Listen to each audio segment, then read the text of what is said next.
মুখ্য নির্বাচনী আধিকারিককে হুমকি দিয়েছেন মমতা বন্দ্যোপাধ্যায়। জাতীয় নির্বাচন কমিশনের কাছে নালিশ জানানো হয়েছে।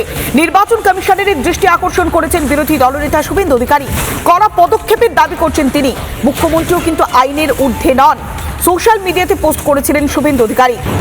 ইলেকশন করলে আন্ডার ইলেকশন কমিশন থাকে, ইলেকশন যখন অ্যানাউন্স হয়, কিন্তু এখন ইলেকশন অ্যানাউন্স হয়নি। ইভেন একটা কথা আছে না, বাসির চেয়ে পঞ্চি বড়। সেন্ট্রাল ইলেকশন কমিশনকে বেশি বসিয়ে রেখে এখানে যিনি সিইও স্টেটের থেকে যিনি গেছেন, যিনি যার বিরুদ্ধে অনেক কিছু অভিযোগ আছে, সেগুলো সময় হলে বলবো, এখন বলছি না। আশা করি তিনি বেড়ে ফেলবেন না, মানে ওভার রিয়াক্ট করবেন না। তিনি বড্ড বেশি অফিসারকে থ্রেট করছেন, যিনি নিজে নানা অভিযোগে দুর্নীতি করছেন।